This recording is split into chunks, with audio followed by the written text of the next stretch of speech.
Hello, and welcome to BZPower set review of set 70791 Skull Warrior. So Skull Warrior comes in a box like the early Winter Wave set did, instead of canisters like we're used to in the past. It's a thin hexagonal shaped box with the words Bionicle, the Lego logo, placed prominently on the front, and the Skull Warrior here posed in an action archery shot shooting at the flailing mask being reached for by a hand on the side there. In the background we see a bunch of other Skull Warriors up on top, which seems to hint that he's an army builder mask character, maybe generic, no real character to him. You see it's a thin box, ages 7 to 14. On the back you've got the action features, a small comic of Skull Warrior shooting the mask off Kopaka and stealing it, slowly draining it. You can see up in the top left corner there is a advertisement for the other three smaller sets that come in the wave, or well, the other two plus this one, and the combo there of them. So you see a picture of his mask with Kopaka's drained mask on by his feet. And otherwise, there's not much else here. So this is the European box, so there's a few differences between what the Americans will see when it hits mass retail on August 1st. Alright, so this set comes with a few new interesting parts. So here we've got the new skull mask. We'll start with that first and foremost. Here it is in the new gunmetal shade that started out with the advent of CCBS in 2011 or late 2010, whichever of the two it started in. It's got these grills here up on the front, kind of by where the mouth would be. It's got nose holes like a prominent like human skull would. So you've got your injection mold here, and then the tiling going up the top, very reminiscent of the Skull Spider masks. So you've got some hydraulics here on the cheeks and the jawbones. So you get that little bit of that mechanical Bionicle texture while keeping a more organic skull look. It obviously connects by the prongs the same way the winter masks did. So overall, it's definitely a very creepy looking mask, probably one of the most unsettling or evil looking masks that Bionicle's ever produced. You've heard it said in other reviews and other videos by other people that it's very reminiscent of the Terminator head, and I would definitely agree with that. So we've got the other important mask in the set. You've got the half gold, half translucent Kopaka mask. And like Aaron did, I'm going to drop mine in the review as well. The translucence here comes out really well. Not gonna lie, where the light blue and the gold hit kind of has a weird color. The consequences of being half molded in trans and the gold color is that the whole mask is kind of opaque, as you can see here on the side. Light escapes through the gold, kind of like the old golden Kanoe from 2002, late 2001. It's a pretty cool mask. It's very vibrant. The light blue really shines, and it looks pretty cool. We've got the new old torso bone in silver. Nothing really interesting, but it's in silver. We've got the new skeleton add-on piece here.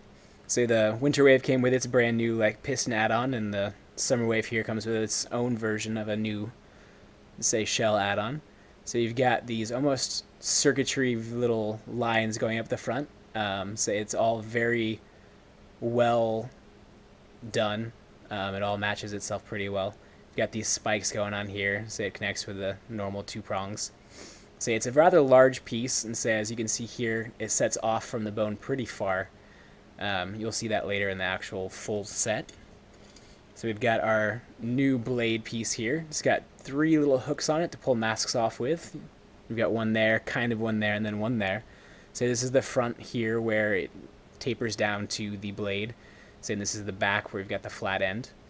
It's a pretty cool piece. It's a lot less detailed in person than I expected from the original photos. It also kind of carries on that almost circuitry, almost Art Deco-ish styling. It connects here with the axle piece. You've got the shooter that we had with the first wave of the new Bionicle, but here in the trans blue with a light gray inner set. You've got the orange eyepiece. And you've got the new skeleton bones here So they've got a spot there to make them look kind of like the lower four arms of, human bones. So they've got the cup and the ball. So the 3 holes here are on both sides, and they sometimes interfere a little bit with the posability. So they kind of cause some awkward connections. But overall, it's a pretty cool looking piece. The lack of any other connections is kind of unfortunate, but the empty hollow space looks pretty cool.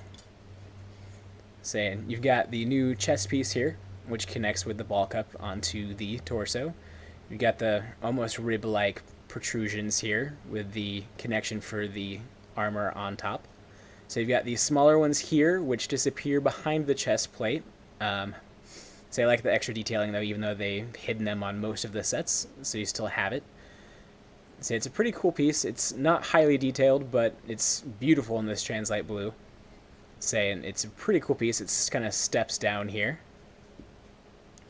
And then you've got Skull Warrior's chest with the new detailing.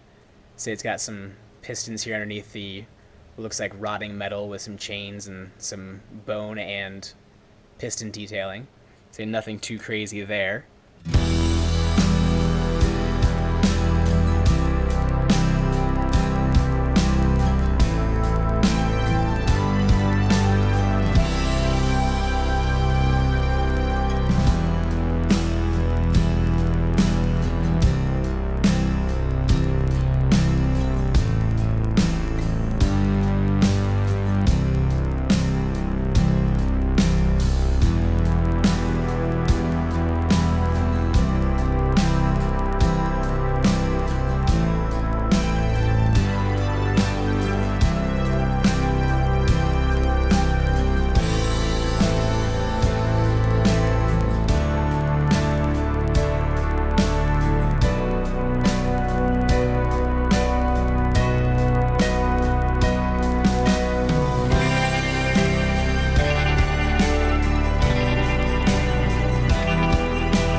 So you see here, he comes together pretty well. So he's a little asymmetrical. He's got the orange armor with the shoulder on one side, and on the other side he just has just the bones. So on his legs he's got the opposite leg is armored while the other one is not, with the bones, the translite blue one and the skull or the skeleton limb on the bottom on one, and then the skeleton limb and the translite blue one on the bottom on the other one. So put together, he's visibly about 3 different shades. He's, the neutral gray, silver gunmetals, which, with a little bit of black. Say he's got the vibrant trans orange and then the really vibrant translite blue, which all come together honestly pretty well. Like a lot of reviewers, I had questions and concerns when I first saw the pieces all together, saying the color schemes with the trans orange, but all together it comes together pretty well. So he's got a place to store his staff, spear, sword, blade there on the back. Say it's built in, which is pretty cool. Say when he's holding his bow, say you can fire it by turning the gear here.